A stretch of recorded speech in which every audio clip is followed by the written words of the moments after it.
Christian ഒരു business തുടങ്ങാൻ പോവുകയാണെന്നുണ്ടെങ്കിൽ ഇപ്പോൾ നമ്മൾ മാത്രമേ ഉള്ളൂ, നമ്മൾ തന്നെയാണ് അതിൻ്റെ ഫുൾ അതോറിറ്റി, നമ്മൾ തന്നെയാണ് അത് കംപ്ലീറ്റ്ലി കൺട്രോൾ ചെയ്യുന്നത്. നമുക്കൊരു മിനിമം കുറച്ച് ഫണ്ട് റിക്വയർമെൻ്റ് ഒക്കെ മതി.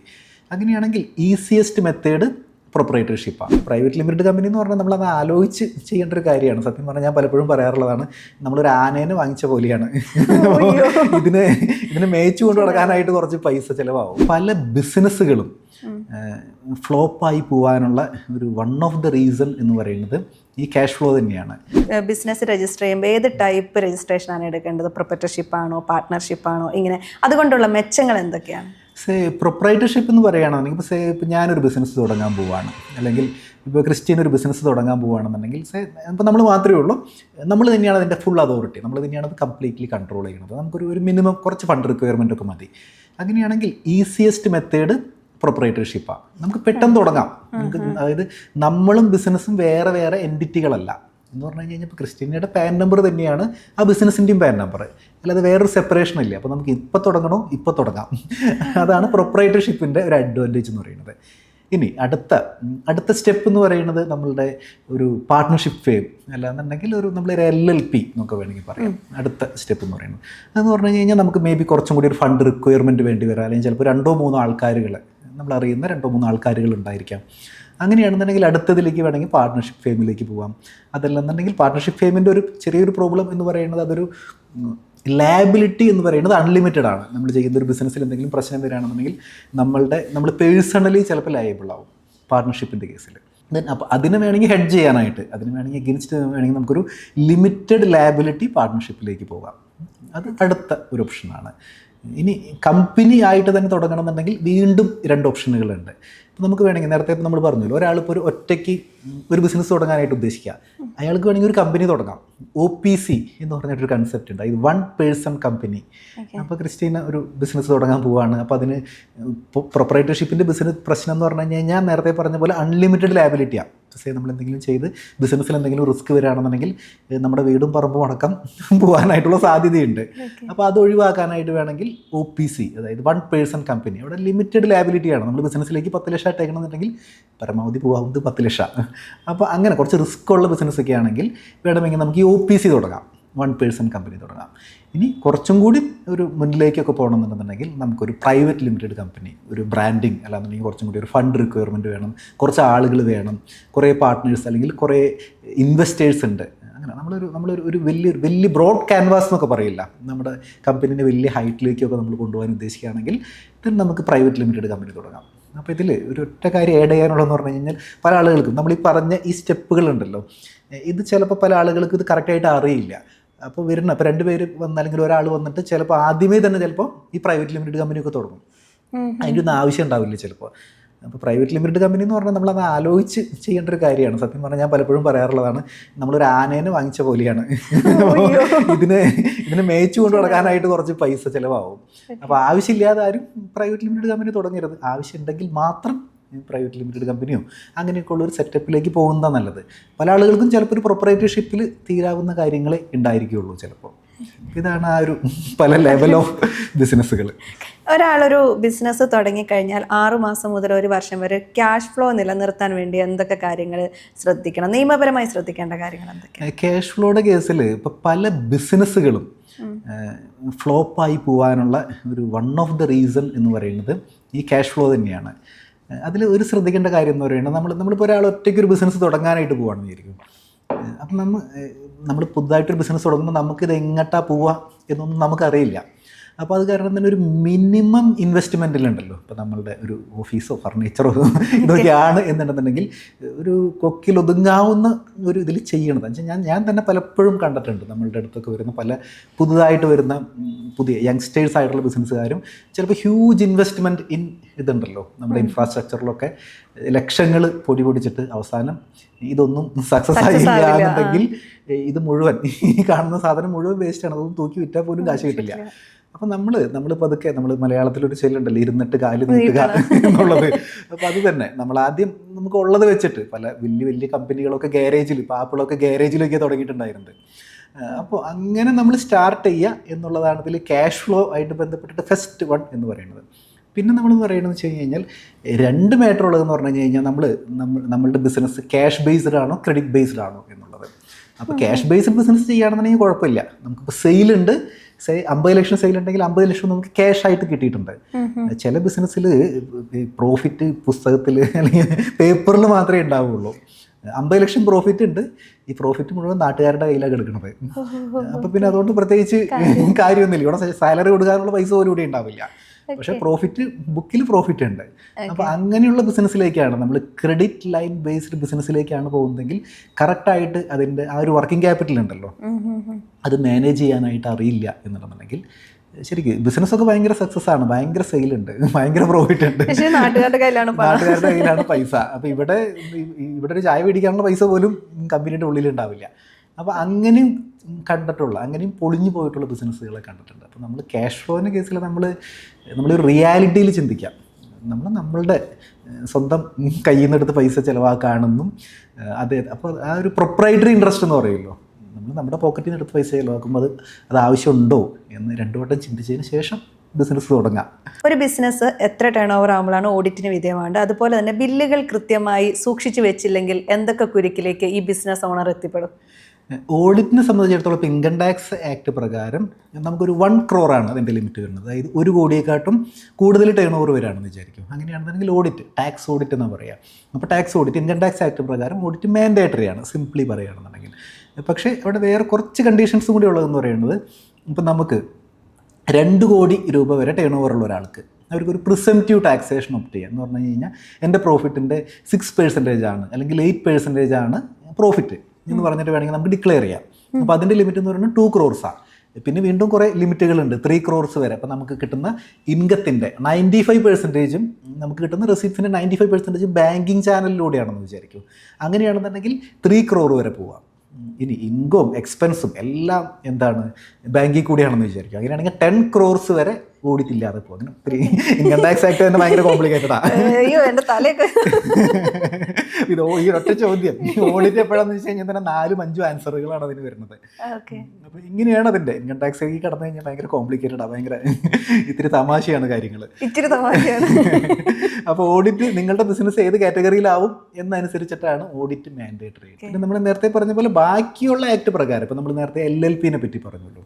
അപ്പോൾ LLP ആണെന്നുണ്ടെങ്കിൽ അവിടെ 40 lakhsനെക്കാട്ടും കൂടുതൽ ടേൺ ഓവർ വരികയാണെങ്കിൽ ഓഡിറ്റ് മാൻഡേറ്ററി ആണ്. പിന്നെ ഇപ്പോൾ നമ്മളൊരു പ്രൈവറ്റ് ലിമിറ്റഡ് കമ്പനിയാണ് സ്റ്റാർട്ട് ചെയ്തിരിക്കുന്നത് വിചാരിക്കും.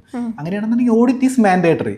ഇവിടെ 1 രൂപ പോലും വരുമാനം ഇല്ല എന്നുണ്ടെങ്കിൽ പോലും ഓഡിറ്റ് മാൻഡേറ്ററി ആണ്. പക്ഷേ ടേൺ ഓവർ ബേസ്ഡ് ഓഡിറ്റ് വരുന്നത് ഇൻകം ടാക്സ് ആക്ടിലാണ്. നിങ്ങൾക്ക് 1 കോടിയുണ്ട്, 2 കോടിയുണ്ട്, 3 കോടിയുണ്ട്, 10 കോടിയുണ്ട്, ഇങ്ങനത്തെ ലെവലുകളിൽ ഓഡിറ്റ് വരാൻ സാധ്യതയുണ്ട്.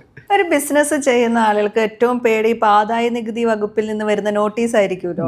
ഇപ്പോൾ നമ്മൾ കാണുന്നതാണ്, സെലിബ്രിറ്റികളായിക്കോട്ടെ അല്ലെങ്കിൽ ആരെങ്കിലും ആയിക്കോട്ടെ, അവർക്കൊക്കെ നോട്ടീസ് വരുന്ന ഒരു സമയത്ത് അത് വമ്പൻ വാർത്ത കൂടിയാണ്. ഈ അടുത്ത കാലത്ത് ഇഷ്ടം പോലെ നോട്ടീസുകൾ നമ്മൾ കാണുന്നുമുണ്ട്. അപ്പോൾ ഈ ബില്ലിങ്ങിൽ ശ്രദ്ധിക്കേണ്ട കാര്യങ്ങൾ എന്തൊക്കെയാണ് ഇത്തരം നോട്ടീസുകളൊക്കെ ഒഴിവാക്കാൻ വേണ്ടിയിട്ട്? അതിൽ ഒരു കാര്യമുള്ളതെന്ന് വെച്ച് കഴിഞ്ഞാൽ നമുക്ക് കിട്ടുന്ന വരുമാനം ഉണ്ടല്ലോ, വരുമാനം കറക്റ്റായിട്ട് റെക്കോർഡ് ചെയ്ത് വെക്കുക. അത് സീക്വൻസ് ആയിട്ട് തന്നെ നമ്മൾ റെസീപ്റ്റ് നമ്പർ 1, റെസീപ്റ്റ് നമ്പർ 2, 3 അങ്ങനെ കറക്റ്റായിട്ട് സീക്വൻസ് ആയിട്ട് റെക്കോർഡ് ചെയ്ത് വെക്കാം. പിന്നെ ഈ ഇൻകം ടാക്സ് ഡിപ്പാർട്ട്മെൻറ്റിൽ നിന്നൊക്കെ റെയ്ഡും അല്ലെങ്കിൽ കാര്യങ്ങളൊക്കെ വരുന്നതിൻ്റെ വേറൊരു മാറ്റർ എന്ന് പറയുന്നത് അതൊരു ബ്ലാക്ക് മണി ആയിട്ട് ബന്ധപ്പെട്ട്. ഇപ്പോൾ ഒരു എക്സാമ്പിൾ പറയുകയാണെന്നുണ്ടെങ്കിൽ ഒരാൾ അദ്ദേഹത്തിൻ്റെ വരുമാനം എന്ന് പറഞ്ഞ് കാണിച്ചേക്കുന്നത് ഇപ്പോൾ 10 ലക്ഷം രൂപയാണെന്ന് വിചാരിക്കും. പക്ഷേ അദ്ദേഹം 1 കോടി രൂപയ്ക്ക് FD ഇട്ടിട്ടുണ്ട്, 50 ലക്ഷത്തിൻ്റെ കാറ് വാങ്ങിച്ചിട്ടുണ്ട്. അപ്പോൾ ഇങ്ങനെയാണെന്നുണ്ടെങ്കിൽ ഈ വരുമാനവും ഇൻവെസ്റ്റ്മെൻ്റ് ആയിട്ട് മാച്ച് ചെയ്ത് പോകുന്നില്ലല്ലോ. അപ്പോഴാണ് ഇതുപോലെയുള്ള ചില പണികളൊക്കെ വരിക. അപ്പോൾ ചോദിക്കും, ഓക്കെ അങ്ങനെയാണെന്നുണ്ടെങ്കിൽ നിങ്ങളുടെ ഈ 50 ലക്ഷം രൂപയുടെ വണ്ടി വാങ്ങിച്ചത് എവിടെ നിന്നാണ്? അപ്പോൾ അദ്ദേഹത്തിന് പറയാൻ പറ്റും എന്ന് വിചാരിക്കും. ഓക്കെ 10 ലക്ഷം രൂപ ഞാൻ ഇൻകം ടാക്സ് റിട്ടേൺ ഫയൽ ചെയ്തിട്ടുണ്ട്, 10 ലക്ഷം രൂപ എനിക്ക് വരുമാനമുണ്ട്. ഇനി 40 ലക്ഷം രൂപയുടെ ലോൺ ഞാൻ എടുത്തിട്ടുണ്ട്. അപ്പോൾ അത് ടാലി ആയി പോയി, പ്രശ്നമൊന്നുമില്ല. ടാലി ആവാതെ വരുമ്പോഴാണ് പ്രശ്നങ്ങളൊക്കെ വരുന്നത്. പല കേസിലും ഇത് ടാലി ആവാറില്ല എന്നുള്ളതാണ് തമാശ. അപ്പോൾ ആദായ നികുതി വകുപ്പ് എങ്ങനെയാണ് ഇങ്ങനെ നോട്ടീസ് അയക്കാൻ വേണ്ടി ആളുകളെ സെലക്ട് ചെയ്യുന്നത്? അതായത് ഇപ്പോൾ അവരെല്ലാവരുടെയും ആദായ നികുതി വകുപ്പ് ഇങ്ങനെ പരിശോധിക്കുന്നുണ്ടാവില്ലല്ലോ. അതെന്താ സംഭവം എന്ന് പറഞ്ഞാൽ ക്രിസ്റ്റീൻ, അതായത് നമുക്ക് ഈ ഇൻകം ടാക്സ് ഡിപ്പാർട്ട്മെന്റ് ഉണ്ടല്ലോ, ഇവർ പല ആളുകളുടെ കയ്യിൽ നിന്നും ഇവർക്ക് ഭയങ്കര നെറ്റ്വർക്കാണ്, ഭയങ്കര ടൈപ്പാണ് എല്ലാവരായിട്ടും. ഉദാഹരണം പറയുകയാണെന്നുണ്ടെങ്കിൽ ഇപ്പം നമ്മുടെ ബാങ്ക് ഉണ്ടല്ലോ, അപ്പോൾ ബാങ്ക് എല്ലാ ബാങ്കുകളും അല്ലെങ്കിൽ ബാങ്ക് എന്ന് മാത്രമല്ല ബാങ്ക്, NBFC അല്ലെങ്കിൽ ചിട്ടി കമ്പനി, അതായത് നമ്മൾ ഇവിടെയുള്ള ബിസിനസ് സ്ഥാപനങ്ങളെല്ലാം ഡിപ്പാർട്ട്മെൻറ്റിന് ഇൻകം ടാക്സ് ഡിപ്പാർട്ട്മെൻറ്റിന് ഒരു പർട്ടിക്കുലർ ലിമിറ്റ് കഴിയുമ്പോൾ അതിൻ്റെ ട്രാൻസാക്ഷൻസ് ഷെയർ ചെയ്യണം. ഇപ്പോൾ എക്സാമ്പിൾ ഇപ്പോൾ ക്രിസ്റ്റീന ഒരു 10 lakhs rupees FD ഇട്ടു എന്ന് വിചാരിക്കും. അപ്പോൾ ആ ഇൻഫർമേഷൻ അപ്പോൾ തന്നെ ഡിപ്പാർട്ട്മെൻറ്റിന് പോകും. ഇനി നമ്മളൊരു 30 ലക്ഷം രൂപയെക്കാട്ടും കൂടുതൽ സ്ഥലം വാങ്ങിച്ചു എന്ന് വിചാരിക്കും, സെയിം ടൈം ഈ ഇൻഫർമേഷൻ അവിടെ പോയിട്ടുണ്ടാവും. ഓക്കെ, ഇന്നാൾ ക്രിസ്റ്റീന, കണ്ണൂരുള്ള ക്രിസ്റ്റീന ഇന്ന ആളുടെ കയ്യിൽ നിന്ന് സ്ഥലം വാങ്ങിച്ചിട്ടുണ്ട്, നമ്മുടെ പാൻ നമ്പർ ഇതാണ്, അവരുടെ ബയ്യറുടെ പാൻ നമ്പർ ഇതാണ്, സെല്ലറുടെ പാൻ നമ്പർ ഇതാണ്, ഇന്ന പ്രോപ്പർട്ടിയാണ് വാങ്ങിച്ചിരിക്കുന്നത്. ഇനിയിപ്പോൾ നമ്മളൊരു ക്രെഡിറ്റ് കാർഡ് ട്രാൻസാക്ഷൻ നടത്തിയെന്ന് വിചാരിക്കും, അപ്പോൾ ഒരു 1 lakh കൂടുതൽ ക്യാഷ് ആയിട്ട് നമ്മൾ ക്രെഡിറ്റ് കാർഡിൻ്റെ ബില്ല് അടച്ചു എന്ന് വിചാരിക്കും നമ്മൾ. അങ്ങനെയാണെങ്കിൽ അപ്പോൾ പോവാം ഇൻഫർമേഷൻ. ഓക്കെ, ഇന്നാൾ സുജിത്ത് ഇതാ ക്രെഡിറ്റ് കാർഡ് ക്യാഷ് ആയിട്ട് അടച്ചിട്ടുണ്ട് എന്ന് പറഞ്ഞിട്ട് പാൻ നമ്പർ അടക്കം കയറിപ്പോവും. അപ്പോൾ ഒരുപാട് ഇൻഫർമേഷൻ ഉണ്ടല്ലോ. ഇതേപോലെ ഇപ്പോൾ കാർ വാങ്ങിച്ചു കഴിഞ്ഞാൽ 10 ലക്ഷം രൂപ കൂടുതൽ കാർ വാങ്ങിച്ചു കഴിഞ്ഞാൽ, ഇതേപോലെ 10 ലക്ഷം രൂപയെക്കാട്ടും കൂടുതൽ ബാങ്കിൽ ക്യാഷായിട്ട് വിട്ട് കഴിഞ്ഞാൽ എന്ന് വെച്ച് കഴിഞ്ഞാൽ ഒറ്റയടിക്ക് ഇടണമെന്നൊന്നുമില്ല കേട്ടോ. ഒരാൾ ഒരു 50,000 രൂപ ഇട്ടു, CDMO എങ്ങനെയെങ്കിലും ക്യാഷായിട്ട് ഇട്ടു, പിന്നെ കുറച്ച് കഴിഞ്ഞപ്പോൾ 2 ലക്ഷം ഇട്ടു. അപ്പോൾ ഒരു ഫിനാൻഷ്യൽ ഇയറിൽ 10 ലക്ഷം രൂപയെക്കാട്ടും കൂടുതൽ ഇങ്ങനെ ക്യാഷായിട്ട് ഇട്ടു എന്ന് വിചാരിക്കും. അപ്പോൾ കുറച്ച് കഴിയുമ്പോൾ ഇത് ഡിപ്പാർട്ട്മെൻറ്റ് 10 ഇവരിങ്ങനെ നോക്കിയിരിക്കുക ഇതെവിടെയാണ് ഇത് ക്രോസ് ചെയ്യണമെന്നുള്ളത്. ഇത് ചൂണ്ടിടുന്ന പോലെയാണ് ഈ പരിപാടി. അപ്പോൾ 10 ലക്ഷം ക്രോസ് ചെയ്താൽ അപ്പോൾ അവിടെ ഒരു മണി അടിക്കും, ഒരു ബെല്ല് അവിടെ റിങ് ചെയ്തിട്ടുണ്ടാവും. ഓക്കെ, ഇവൻ്റെ ട്രാൻസാക്ഷൻ 10 ലക്ഷം ക്രോസ് ചെയ്തു. അങ്ങനെ പ്രശ്നമൊന്നുമില്ല. അപ്പോൾ ഒരുപാട് ഇൻഫർമേഷൻ ഉണ്ടല്ലോ. ഞാൻ പറയുകയാണെങ്കിൽ cash deposit, cash withdrawal, FD, അല്ലെങ്കിൽ നമ്മൾ ഷെയർ മാർക്കറ്റിൽ നമ്മൾ ഇൻവെസ്റ്റ് ചെയ്യുകയാണ്, എബൌട്ട് 10 lakhs ഇൻവെസ്റ്റ് ചെയ്താൽ അപ്പോൾ ഇൻഫർമേഷൻ അവിടെ പോകും. മ്യൂച്വൽ ഫണ്ട് വാങ്ങിച്ചാൽ, വിറ്റാൽ, ഇവിടെ എന്തിന് നമുക്കിപ്പോൾ മുമ്പ് ചിലപ്പോൾ നമ്മൾ ഏതെങ്കിലുമൊക്കെ ഒരു പഴയ ബാങ്ക് അക്കൗണ്ടൊക്കെ, ഇപ്പോൾ ചിലപ്പോൾ നമ്മൾ കണ്ണൂരോ ഇരിട്ടിയിലോ എവിടെയെങ്കിലുമൊക്കെ നമുക്ക് പണ്ട് ചെറുപ്പകാലത്ത് നമ്മുടെ ചെറുപ്പത്തിൽ ചിലപ്പോൾ നമ്മളൊരു ബാങ്ക് അക്കൗണ്ട് ഏതെങ്കിലും ഒരു ബാങ്കിൻ്റെ ഒക്കെ ഓപ്പൺ ചെയ്ത് വെച്ചിട്ടുണ്ടാവും. ചിലപ്പോൾ ഇപ്പോൾ അത് ഓപ്പറേറ്റ് ചെയ്യണ പോലും ഉണ്ടാവില്ല. ചിലപ്പോൾ ആകെ ഒരു 1000 രൂപയായിരിക്കും അതിൽ കെടുക്കുന്നത്. അപ്പോൾ അതിൽ ചിലപ്പോൾ ഒരു വർഷം ചിലപ്പോൾ 50 രൂപ ഇൻട്രസ്റ്റ് കിട്ടിയിട്ടുണ്ടാവും. ആ ഇൻഫർമേഷൻ അടക്കം അവർക്ക് അവൈലബിൾ ആണ്. അതാണ് ഞാൻ നേരത്തെ പറഞ്ഞത്, നമ്മൾ ആനുവൽ ഇൻഫർമേഷൻ സ്റ്റേറ്റ്മെൻ്റ് ഉണ്ടല്ലോ, നമ്മൾ അങ്ങോട്ട് ലോഗിൻ ചെയ്ത് നോക്കി കഴിഞ്ഞ് കഴിഞ്ഞാൽ ഇതുപോലെ നമ്മളെപ്പറ്റി അറിഞ്ഞിരിക്കുന്ന കംപ്ലീറ്റ് കഥകൾ, നമ്മുടെ ചരിത്രവും ഭൂമിശാസ്ത്രവും ഒക്കെ അവിടെ കാണാനായിട്ട് പറ്റും. അപ്പോൾ ഇത് കണ്ടു കഴിഞ്ഞിട്ട്, അപ്പോൾ നേരത്തെ ചോദിച്ചല്ലോ എങ്ങനെയാണ് ഡിപ്പാർട്ട്മെൻറ്റ് ഇതിനെപ്പറ്റി അറിയണമെന്നുള്ളത്. അപ്പോൾ ഈ ഇൻഫർമേഷനൊക്കെ അവിടെയുണ്ട്, അവരുടെ കയ്യിൽ കംപ്ലീറ്റ് ഇൻഫർമേഷൻ ഉണ്ട്. എന്നിട്ട് അപ്പോൾ നമ്മൾ ഇൻകം ടാക്സ് റിട്ടേൺ ഫയൽ ചെയ്യുമ്പോൾ നമ്മൾ എന്ത് ചെയ്യണം? ഓക്കെ, നമ്മൾ ആദ്യം ഇതങ്ങോട്ട് നോക്കാം. അപ്പോൾ ഓക്കെ, സ്ഥലം വിറ്റ കഥ അവർക്ക് അറിയാം, ഇൻട്രസ്റ്റ് കിട്ടിയ കഥ അറിയാം, FD ഇട്ട കഥ അറിയാം, ഷെയർ മാർക്കറ്റ് വിറ്റത് അറിയാം, ക്രെഡിറ്റ് കാർഡ് ട്രാൻസാക്ഷൻ ഒക്കെ അറിയാം. അങ്ങനെയാണെങ്കിൽ നമ്മൾ ഇൻകം ടാക്സ് റിട്ടേൺ ഫയൽ ചെയ്യുമ്പോൾ എന്ത് ചെയ്യണം? ഇതൊക്കെ കൂടി കൺസിഡർ ചെയ്തിട്ട് വേണം ഫയൽ ചെയ്യാനായിട്ട്. അപ്പോൾ ഇവിടെ 2 സെനാരിയോ വരാം. ഒന്ന്, ഒരാൾ ഇൻകം ടാക്സ് റിട്ടേൺ ഫയൽ ചെയ്യുമ്പോൾ ഇത് കൺസിഡർ ചെയ്യാതെ ഫയൽ ചെയ്തു എന്ന് വിചാരിക്കും. ഒരാൾ പ്രോപ്പർട്ടി വിറ്റിട്ടുണ്ട്, പക്ഷേ ഇദ്ദേഹത്തിന് സാലറി മാത്രമേ ഉള്ളൂ, സാലറിയുടെ മാത്രം കാണിച്ചിട്ട് ഫയൽ ചെയ്യാണ്. അപ്പോൾ ഈ സംഭവം വിട്ടുപോയില്ല, നമ്മൾ സ്ഥലം വിറ്റ കഥ വിട്ടുപോയി. അല്ലെങ്കിൽ ഒരാൾ ഇങ്ങനെയൊക്കെയുള്ള ട്രാൻസാക്ഷൻ ഉണ്ടായിട്ടും ഇദ്ദേഹം എന്ത് ചെയ്യുന്നില്ല, ഇദ്ദേഹം ഒന്നും ചെയ്യണില്ല. അപ്പോൾ കുറച്ച് കഴിയുമ്പോൾ ഡിപ്പാർട്ട്മെൻറ്റ് അവിടെ നിന്ന് വരും, എന്നാൽ ഞങ്ങൾ കളത്തിലിറങ്ങേണ്ട സമയമായി. അപ്പോൾ കാരണം വെച്ച് കഴിഞ്ഞാൽ പക്ഷേ ഒരു വാണിംഗ് കൊടുക്കുണ്ടാ. ഓക്കെ, നമുക്കൊരു SMS വരും, ഇത് ഒരുപാട് റിമൈൻഡേഴ്സ് കൊടുക്കും ഡിപ്പാർട്ട്മെൻറ്റ്. പറയും നിങ്ങൾക്ക് ഇങ്ങനെ ഒരു ട്രാൻസാക്ഷൻ ഉണ്ട്, നിങ്ങൾ റിട്ടേൺ ഫയൽ ചെയ്യണം, ഇങ്ങനെ ഒരുപാട് റിമൈൻഡേഴ്സ് കൊടുക്കും. അപ്പോൾ ഒരുപാട് റിമൈൻഡേഴ്സ് ഒന്നും കൊടുത്തിട്ടും എന്ത് ചെയ്യുന്നില്ല, ഇവർ അനങ്ങുന്നില്ല എന്നുണ്ടെന്നുണ്ടെങ്കിൽ അപ്പോൾ പിന്നെ ഞങ്ങൾ കളത്തിലിറങ്ങി കളിക്കാം എന്ന് പറഞ്ഞ് നോട്ടീസ് അയക്കുന്നു. അങ്ങനെ പിന്നെ ഒരു വെടിക്കെട്ട് പോലെയാണ് ബാക്കി കാര്യങ്ങൾ നടക്കുന്നത്. ഇതാണ് അതിൻ്റെ ഒരു സീക്വൻസ് ഇങ്ങനെയാണ്. ഓക്കെ, ഇതൊരു വലിയൊരു പരിപാടിയാണല്ലേ, തല ഇങ്ങനെ. അതുപോലെ ഇപ്പോൾ നമ്മൾ കാണുന്നതാണ് ഈ ആമസോൺ, ഫ്ലിപ്കാർട്ടൊക്കെ. അതുപോലെ അല്ലെങ്കിൽ നമ്മുടെ സ്വന്തം നമ്മൾ വികസിപ്പിച്ചെടുത്ത ഓൺലൈൻ പ്ലാറ്റ്ഫോം വഴി നമ്മുടെ ഉൽപ്പന്നങ്ങൾ അല്ലെങ്കിൽ നമ്മുടെ പ്രൊഡക്റ്റ് നമ്മൾ സെയിൽ ചെയ്യുകയാണെങ്കിൽ നമ്മൾ ശ്രദ്ധിക്കേണ്ട കാര്യങ്ങൾ എന്തൊക്കെയാണ്? നമ്മളൊക്കെ ഇപ്പോൾ ആമസോൺ അതുപോലെയൊക്കെയുള്ള ഫ്ലിപ്കാർട്ട് വഴിയുള്ള പ്ലാറ്റ്ഫോമുകളിൽ കൂടിയാണ് നമ്മൾ സെല് ചെയ്യണമെന്ന് വിചാരിക്കും. അങ്ങനെയാണെന്നുണ്ടെങ്കിൽ അവിടെ നമുക്കൊരു GST രജിസ്ട്രേഷൻ അവിടെ മാൻഡേറ്ററി ആണ്. നമുക്കതില്ലാതെ നമുക്ക് അവിടെ എൻറോൾ ചെയ്യാനായിട്ട് പറ്റില്ല. അപ്പോൾ അങ്ങനത്തെ ഒരു മാറ്റർ ഉണ്ട്. ഇനിയിപ്പോൾ നമ്മളുടെ സ്വന്തം പ്ലാറ്റ്ഫോമാണെന്ന് വിചാരിക്കും. നമ്മുടെ സ്വന്തം പ്ലാറ്റ്ഫോം ആണെന്നുണ്ടെങ്കിൽ നേരത്തെ പറഞ്ഞാൽ ലിമിറ്റ് ഉണ്ടല്ലോ. ഇപ്പോൾ നമ്മളിപ്പോൾ 20 lakhs സർവീസ് ആണെങ്കിൽ 20 lakhs, അതല്ലാന്നുണ്ടെങ്കിൽ 40 lakhs. അപ്പോൾ ആ ഒരു ലിമിറ്റ് കഴിയുമ്പോഴാണ് GST രജിസ്ട്രേഷൻ എടുക്കേണ്ട കാര്യമുള്ളൂ. പക്ഷേ നമ്മളൊരു ഇൻ്റർസ്റ്റേറ്റ് സെയിൽ നടത്താമെന്ന് വിചാരിക്കും. ഇപ്പോൾ ഓൺലൈനൊക്കെ ആകുമ്പോൾ എന്തായാലും ഇൻ്റർസ്റ്റേറ്റ് ഒക്കെ പോകാനായിട്ട് സാധ്യതയുണ്ടല്ലോ. അങ്ങനെയാണെന്നുണ്ടെങ്കിൽ നമ്മൾ ഡെഫിനറ്റ്ലി GST രജിസ്ട്രേഷൻ എടുക്കണം. അപ്പോൾ GST രജിസ്ട്രേഷനായിട്ട് ബന്ധപ്പെട്ടിട്ടാണ് ഇതിൽ കുറച്ച് കാര്യങ്ങൾ വരുന്നത്. പിന്നെ നമ്മളുടെ ഇതിലെന്താ മാറ്റർ എന്ന് വെച്ച് കഴിഞ്ഞ് കഴിഞ്ഞാൽ ഇപ്പോൾ ഈ QR കോഡും അല്ലെങ്കിൽ GPay ഒക്കെ ഇറങ്ങിയതിന് ശേഷം അറിയാലോ മറ്റേ തട്ടുകടക്കാരന് GSTയുടെ നോട്ടീസ് വരുന്നു, അല്ലെങ്കിൽ ഇൻകം ടാക്സുകാരുടെ നോട്ടീസ് വരുന്നു എന്നൊക്കെ ഉള്ളതൊക്കെ. അപ്പോൾ ശരിക്കും ഇത് രണ്ടും ഇവരൊരു right hand and left hand പോലെയാണ് സെൻട്രൽ ഗവൺമെൻറ്റിൻ്റെ. അപ്പോൾ ഈ ഇൻഫർമേഷൻ, അതായത് ഇപ്പോൾ ഇവിടെ ഒരാളുടെ ബാങ്കിൽ ഇപ്പോൾ 50 ലക്ഷം അല്ലെങ്കിൽ 1 കോടി രൂപ QR കോഡ് വഴി കിട്ടിയെന്ന് വിചാരിക്കും. ഇദ്ദേഹം GST ഒന്നും ഫയൽ ചെയ്യുന്നില്ല. അപ്പോൾ ഇവിടെ ഈ ലെഫ്റ്റ് ഹാൻഡ് ഇങ്ങനെ ഇരിക്കുകയാണ്, റൈറ്റ് ഹാൻഡ് മുകളിലാണ്. അപ്പോൾ ഇവർ ഇറങ്ങും, ഓക്കെ നിങ്ങൾക്ക് 60 ലക്ഷം അല്ലെങ്കിൽ 1 കോടി രൂപ കിട്ടിയിട്ടുണ്ട്, അപ്പോൾ ഡെഫിനറ്റ്ലി നിങ്ങൾ എന്ത് ചെയ്യണം, നിങ്ങൾ GST രജിസ്ട്രേഷൻ എടുക്കണം. അപ്പോൾ എന്തുകൊണ്ട് എടുത്തില്ല? ഇനി ഇത് മുകളിലും ഇത് താഴെയാണെങ്കിലും പ്രശ്നമാണ്. നിങ്ങൾക്ക് 80 ലക്ഷം രൂപ 1 കോടി രൂപയുടെ വരുമാനമുണ്ട്, GST റിട്ടേണിൽ അത് കാണിച്ചിട്ടുണ്ട്, പക്ഷേ നിങ്ങൾ ഇൻകം ടാക്സ് റിട്ടേൺ ഫയൽ ചെയ്തിട്ടില്ല. അപ്പോൾ ഇവർ വന്നോളും. ഇനി രണ്ടും താന്നിരിക്കുകയാണെങ്കിലും പ്രശ്നമാണ്. നമ്മുടെ ബാങ്ക് അക്കൗണ്ട് മുകളിലാണ് എന്നുണ്ടെങ്കിൽ 2 പേരും കൂടിയും വരാനും സാധ്യതയുണ്ട്. അപ്പോൾ ഇങ്ങനെയൊക്കെയാണിത് ട്രാക്ക് ചെയ്യുന്നത്.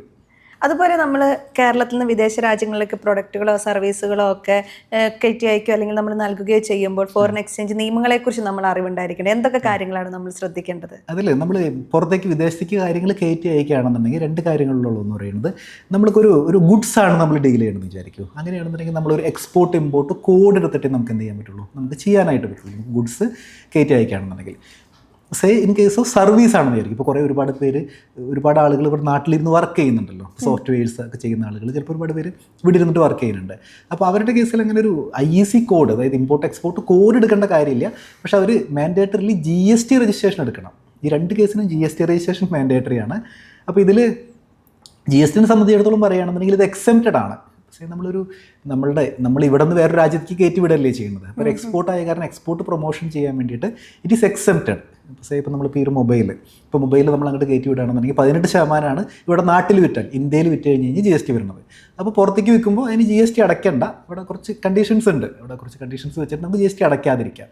അതേപോലെ തന്നെ സർവീസസ് ആണെങ്കിൽ പോലും, ഇപ്പോൾ ഞാനൊരു ചാർട്ടേഡ് അക്കൗണ്ടൻ്റ് ആണ്, ഇപ്പോൾ ഞാനിവിടെ ഇന്ത്യക്കകത്ത് സർവ് ചെയ്യുകയാണെന്നുണ്ടെങ്കിൽ ഇറ്റ് ഈസ് 18% GST. അതല്ല, ഞാനൊരു ഇപ്പോൾ UAE-യിലുള്ളൊരു ക്ലയൻറ്റാണ്, ഞാൻ ബില്ല് ചെയ്യണമെന്ന് വിചാരിക്കും. അങ്ങനെയാണെന്നുണ്ടെങ്കിൽ അത് GSTable അല്ല. മീൻസ് നമുക്കൊരു 0 റേറ്റഡ് സപ്ലൈ എന്നാണ് പറയുക. അതായത് GST രജിസ്ട്രേഷൻ എടുക്കണം, പക്ഷേ നമുക്ക് GST അടയ്ക്കേണ്ട. അപ്പോൾ ഇങ്ങനത്തെ കാര്യങ്ങളാണ് മെയിൻലി നമ്മൾ ശ്രദ്ധിക്കേണ്ടത്. അതിൽ കുറച്ച് കണ്ടീഷൻസ് ഉണ്ട്. നമ്മളൊരു ലെറ്റർ ഓഫ് അണ്ടർടേക്കിംഗ് കൊടുക്കണം. അപ്പോൾ എക്സ്പോർട്ട് പ്രൊമോട്ട് ചെയ്യുന്നതിൻ്റെ ഭാഗമായിട്ട് ഗുഡ്സ് ആണെങ്കിൽ നമ്മളൊരു IEC കോഡ് എടുക്കണം, ദെൻ GST രജിസ്ട്രേഷൻ എടുക്കണം, ഒരു LUT letter of undertaking submit ചെയ്യണം. ഇങ്ങനത്തെ കാര്യങ്ങളൊക്കെ നമ്മൾ ശ്രദ്ധിക്കണം, ഒരു ബിസിനസ്സുകാരനോ സർവീസ് പ്രൊവൈഡ് ചെയ്യുന്ന ആളുകളാണെങ്കിൽ. ഓക്കെ, താങ്ക് യു സാർ, ഇത്രയും സമയം നമ്മളോടൊപ്പം ഇരുന്നതിന് thank you so much. Okay, welcome.